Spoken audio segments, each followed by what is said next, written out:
Good morning. This is Julie Meyer, and I'm here with Judy Sindecuse, the CEO of Capital Innovators out of St. Louis, Missouri, who's here in Zurich, Switzerland with us. She's going to be talking about her fund and her investment franchise, and specifically CI Venture Fund 3. Good morning, Judy. Hi, Julie. Excellent. Thank you so much for being with us here in Zurich. Judy, you have a fascinating backstory. You didn't start off to be either an entrepreneur or an investor. You were a lawyer. How did this happen? Right. Well, I went to undergraduate to study mechanical engineering and math, and then I went straight to law school. I did go to Harvard, so that's fun to say. After that, I went back to Dallas, where I had gone to undergrad, and I became an attorney. I made it almost an entire year as an attorney before I decided that wasn't for me. But the main thing that made it not for me is I came up with an idea for a business, and I left the practice of law to start that business. And how did that, tell us more about, how did you come up with that idea, and how did you know that you could do it? Are you just naturally confident and you said, yes, of course, I can do this? Or? Well, I joke sometimes that my mom told me that I could do anything I wanted to, and I believed her. Yeah, that's fantastic. That's lovely. No, I had already started a business when I was in undergrad, and I sold it to go to law school. That's so cool. So I had already done it once, but I still didn't think of myself as an entrepreneur. I really was just solving a problem for myself. Yep. And once I had that solution, I thought this is something that other people need too, and I could probably sell it to them. Wow. Can you tell us what the big idea was? Sure. Bride and Groom magazine. Wow. Back in 1990. I was the first regional bridal publication. They're quite popular now, but back then it was the very first. And basically what had happened was, as an attorney, I was required to keep track of every 6 minutes of my time, because that's how they build in every 6 minute increments. And I was trying to plan a wedding at the same time. This is pre-internet. Yeah. So I'm dating myself, but pre-internet, all I had was the yellow pages. Yeah. And I remember one day I was looking for a bakery that could do wedding cakes. And there were 300 bakeries in Dallas. And so I picked up the phone, I started calling these different bakeries because most of them really don't do wedding cakes. Yeah. And trying to find ones that do. I don't know where any of them are located. I don't know if they're any good.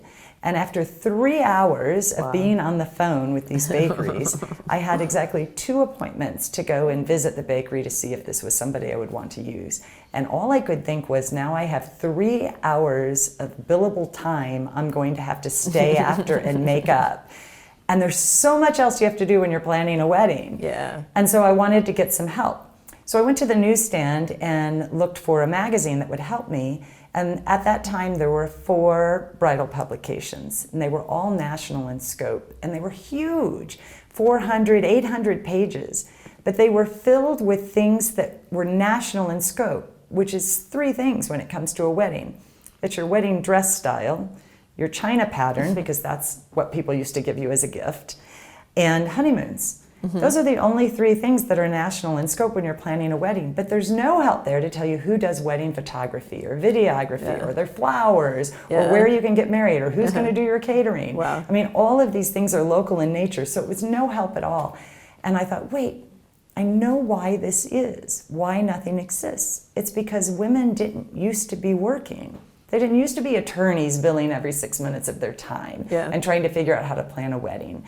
They used to be in their hometown where they had a mother and a sister and an aunt and people to help them, and they knew where to go. But things had changed. Yeah. Now there were lots of women who were no doubt suffering just like me, trying to figure out, how am I supposed to balance a job with trying to plan this most magnificent event of my lifetime?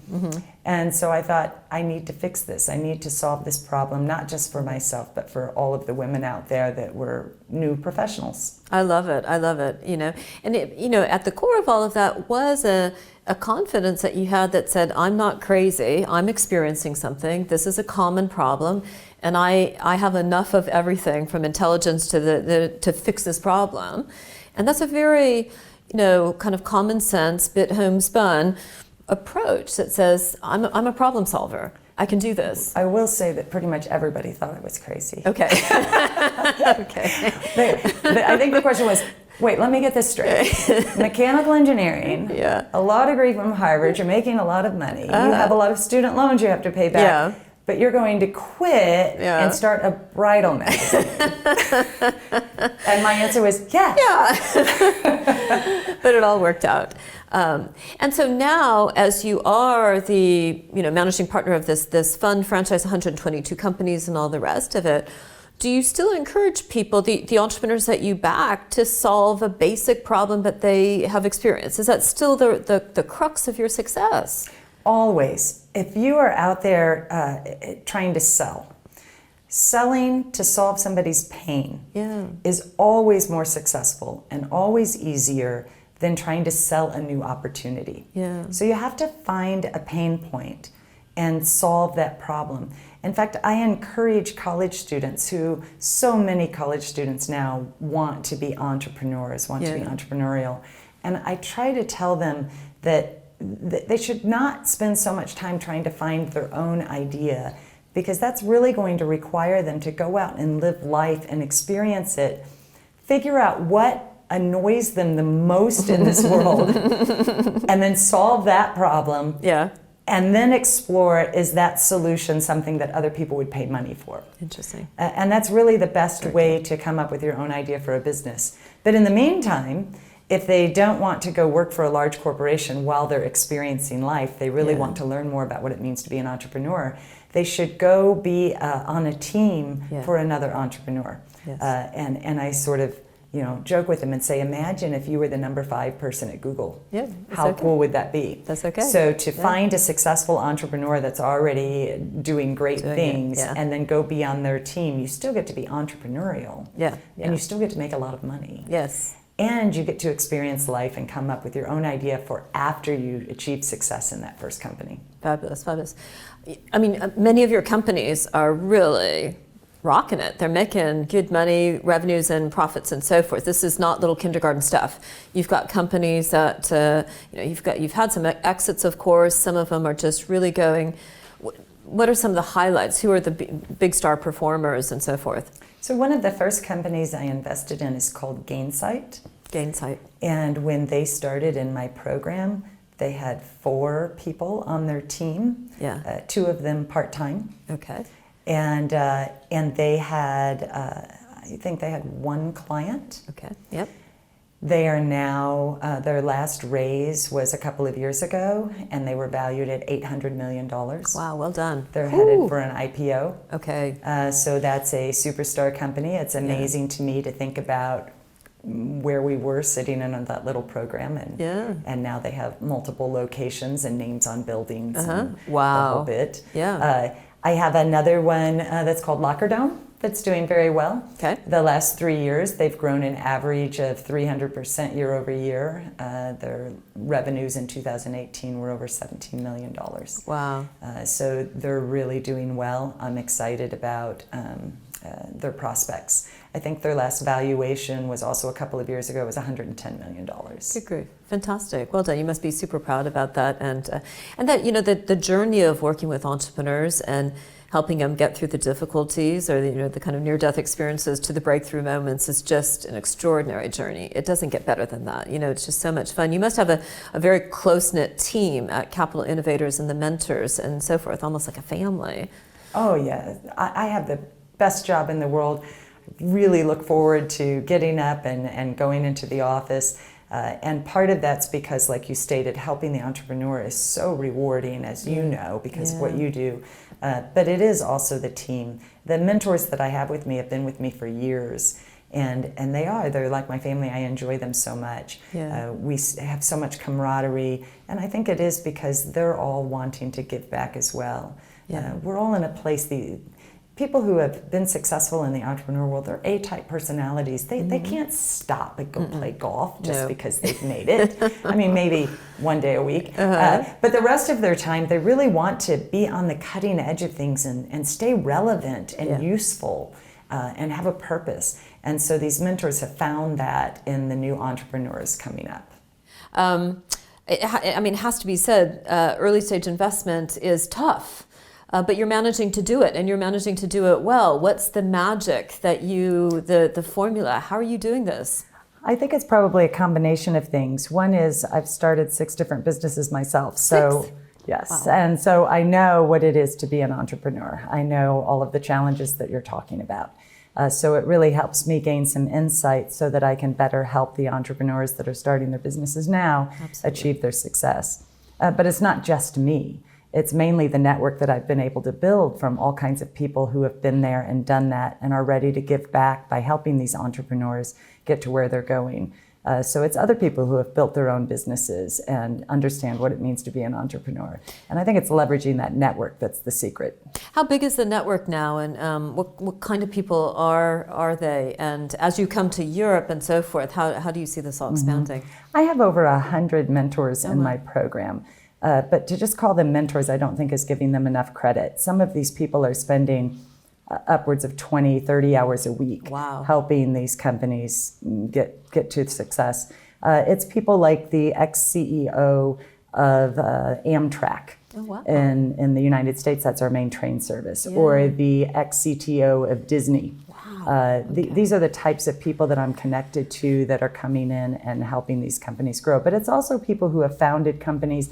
There's an energy company called Sun Edison, and the founder of Sun Edison, who helped grow it from a startup all the way to where it had sold, is also a main mentor in our program. Wow. And you've been building Capital Innovators 10 years. This is your 3rd fund, so it's going well. That's right. Yes, we're doing very well. We've been ranked as a top accelerator in the United States all 5 years. They've had rankings. We've ranked #1 in several of the categories, including one I'm particularly proud of, so I'd like to tell you about that. Yes. One of the categories that they judge accelerators on, they contact all of the portfolio company founders and they ask them the question, was the program worth the equity that you gave up to participate? Yeah. And as far as I've been able to tell, we're the only people who have a 100% yes response rate. Fantastic. That's great.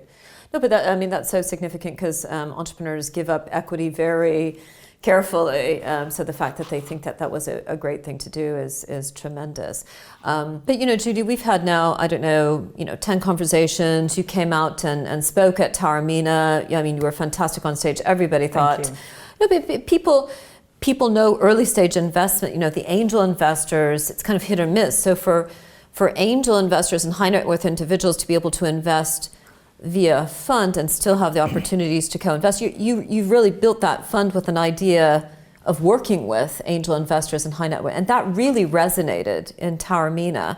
How does that work on the ground and the day in, day out of working with these investors? Tell us a little bit more about how it's happened and how you work with them. Yeah, it's interesting. I love angel investors. They're the mainstay of what I do. In fact, I've been able to get angel investors to fund my companies after the program to the tune of $330 million. Whoa. So angel investors do love the program and I love them. This is a great relationship. But one of the things, those same investors often really like to be invested in the fund for a couple of reasons. One is it helps them discover new deal flow for themselves, and they have a chance to interact with the companies while they're going through the program so that they can really get to know the founders, really get to understand the product and how well it's selling before they invest. So it gives them more comfort in their investments that they're doing. But then importantly, they like to participate directly in the fund, not just for that access, but also because it helps them hedge their risk.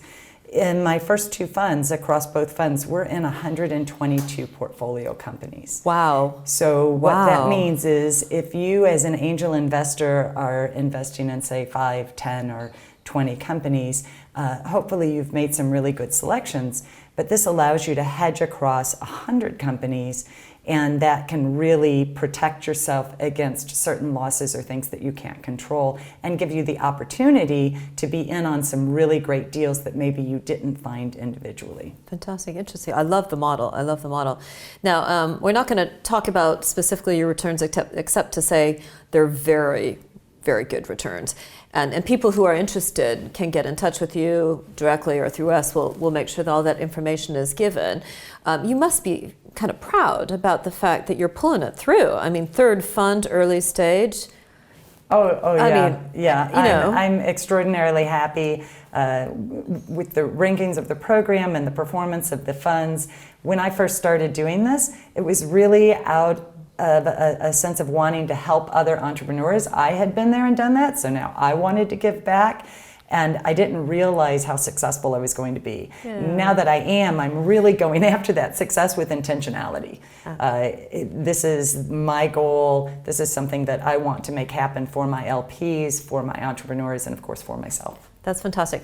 Now, just on the accelerator, because you run a fund, this is your third fund, you're kind of halfway there to the $30 million, which is just absolutely fantastic, and repeat investors coming back.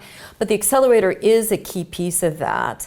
And you built this without, you coined the expression accelerator, and you did this independently. Tell us more about how that came to life. Yeah, this was back in 2010 when I came up with the idea and started working on it. And I was really, as I said before, was just trying to help the entrepreneur get going. And the idea that I had, I came up with while I was working in a nonprofit that was helping entrepreneurs. Wow. And I thought that they could use some improvement in their mentorship model. And I also thought it would be a really good idea if I could get some high net worth individuals, so the angel investors we spoke of, to pool their money together. This doesn't sound like such a novel idea right now, but back in 2010, the idea of a fund of angels really didn't exist. And so I pulled that together and created Capital Innovators, and it was about a year later when I became aware of the term accelerator was being used elsewhere, and I realized that what I had created was an accelerator. But importantly, because I didn't know of that of that accelerator that existed, that sort of started this boom, mine looks very different from others. Our model is very different. I think it's one of the reasons why we're ranked so high. And that difference mainly is we are so intense and hands-on. We start at the end game. Where do you want to be? And we work backwards and determine what are you going to do with each week of your time. And we bring a whole host of C-level executives to come to bear on helping you achieve each of your weekly goals. So you basically have a co-C-suite. You have a co-CEO, a co-COO, CMO, CTO. I bring all of those people so that you have this incredible C-suite level team to help you achieve your goals. Amazing, amazing. I can only imagine the amount of work that goes behind that, but it's bearing fruit, and it's really lovely to see that. Now, St. Louis, Missouri, it's got some huge advantages. You've really built the ecosystem there with, I'm sure lots of people there. It's been a team effort and so forth. But tell the audience who will be watching this from Europe and other parts of the United States and so forth, what's special about St. Louis? Why has this worked for you? And why is it a really good place for you to continue? Right. Well, it's really interesting. St. Louis is smack dab in the middle of the country, which is a good place to be. You can really achieve more success as an entrepreneur if you're in a less expensive place to live. So the obvious benefit that St. Louis offers is that it's a fifth of the cost to live there and to grow a business there than it is on either of the coasts. Wow, 20% of the cost of Silicon Valley. That's tremendous. I had no Right. idea. Actually, I thought that was And when you think about it, the greatest risk that a startup faces is undercapitalization. Sure. Really good companies with really good founders die all the time because they don't get the capital that they need. Right. So if your capital can stretch 5 times further, Yes. you're really eliminating that risk. But it's more than that. If you think about it from an investor standpoint, that same dollar amount that can go 5 times further means that there's fewer rounds that will dilute you as an investor. So a company that grows large and has to go through 5 major rounds, you're not going to own as much at the end of those rounds when they finally exit. Yeah. If you grow in the middle of the country, you might only need 2 of those rounds, and you're achieving the same multiple on the exit. But as an investor, you're getting so much more return for your money. Absolutely. But there's a little more to it than that too. So St. Louis, as opposed to a place like New York City or Boston, doesn't have so much stuff going on in the city that distracts it from what we're growing in the startup ecosystem. And so once I started Capital Innovators, it spawned this incredible ecosystem, this incredible growth of things that are going on to support the entrepreneur. And it has ultimately achieved #1 and #2 ranking in the United States as the best place to start a business. So Forbes Wow. recently ranked St. Louis as the #2 city, and Popular Mechanics ranked us as #1. And I think that's in part because everybody in St. Louis is really getting behind this. This is sort of our flag in the ground now, what we're really proud of. And the other thing is just the Midwest mentality. It's different. It's more friendly, it's more supportive. Yeah. People are genuinely interested in helping you. Yeah, no, I know. I mean, my whole family's from the Midwest, and I think it's a little bit not understood properly, but it's a hugely supportive group of people, and where a lot of the wealth of America actually comes from. That's right. So, that's right. Actually, St. Louis, I believe, was ranked as the 7th wealthiest city in the United States. see, and I think for our European audience, they will not realize that, right? Seventh largest, wealthiest part of the United States is significant. Well, when you think about the size of St. Louis, we're ranked, I don't know, I don't have an exact number, but it's 30 something. Yeah, yeah. So yeah. the size is small, and yet 7th in wealth. So just think about how wealthy the individuals are that are there. Absolutely. And how many there are sort of per capita. Absolutely. And you'll be the opportunity to be a big fish in a small pond. So that's fantastic. And then just being in the middle of the country, depending on what your business is, you have access to so much. Absolutely. It's easier. There's some parallels to Zurich there in terms of small but wealthy. So the fund, what are you planning on doing now with this third fund that you're halfway there, which is different from the earlier two? You've had an opportunity now to really think about, okay, what do I do with this next one? The money's coming in. So your plans for 2020. Right. So where we're focusing most of our dollars for the investment is in a space that is an opportunity that has been created just over the last 5 or 6 years. Okay. So we talked about how 10 years ago there were no accelerators. Mm-hmm. Now we have, I think the numbers are over 800 in the United States, over 2,000 around the world. Wow. Some estimate as many as 8,000 or 9,000 around the world. Wow. And if you think about these accelerators, each of these accelerators has a handful of portfolio companies that are really doing well, that are growing super fast. Mm-hmm. They've already figured out their product market fit. They figured out how to market it. They figured out how to sell it and shorten that sales cycle. Now they just need a certain amount of capital to turn on the faucet and really scale up that business. Mm-hmm. And what that amount is usually is around $1 to $2 million. Mm-hmm. But here's the thing. It's pretty easy now with all of these accelerators to get seed funding. Mm-hmm. And then the major VCs in the world, like the Kleiner Perkins and the Sequoias, mm-hmm. they're putting more money into this space than ever before. Mm-hmm. But because they're putting so much money into it, they can't be bothered with very small tickets like $1 and $2 million. In fact, their minimums are often much closer to $15 million and higher. Right. $1 to $2 million is too much money for to piece together with an angel round. Mm-hmm. And so these companies that have largely mitigated their risk and are really ready to scale up with so much upside potential have no place to go to get that money. Wow, yeah. So it's created this new funding gap. Right. The chasm used to be earlier, but it's not anymore. Now this is where it's at. So what that means is there's this incredible number of deals out there. If you have 8,000 accelerators and each one has 5-star companies, yep. do the math. That's like 40,000 deals right. that are really prime for the picking. And then importantly, Capital Innovators sits in a place where we have unique access to those deals. We're connected to the top 80 accelerators around the world. I have a very close relationship with the top accelerators in the United States. This really allows me to ferret out what are those top deals and which ones make the most sense. You're talking about this extraordinary amount of deal flow, and I'm just looking for the top 12 to 20 companies out of that deal flow to fund. Right. Now, it has to be said, you have a good eye for a good deal. How did you figure out that you did? Have you just gone almost implicitly benchmarked yourself against your peer group? I mean, what is it that when you see it in a man or a woman that's building a business, you say, okay, right, that's it. That's an interesting question. I think about it a lot because I do seem to have a knack for identifying niche and emerging markets and really figuring out the timing, because that's a big piece of it, is when is the right time to get into this space. There's a lot of new technologies coming out now that people are talking a big game about, but I think it's actually a little early for me to want to go in because I don't know what direction this is taking yet. It's important that you let people that are breaking the seal take the big risks, and then you have to be the very next person in to end up on top. So the timing is important. I'm not sure. I think part of it is my experience. Part of it is I was trained as a mechanical engineer. I also studied math. I also studied law.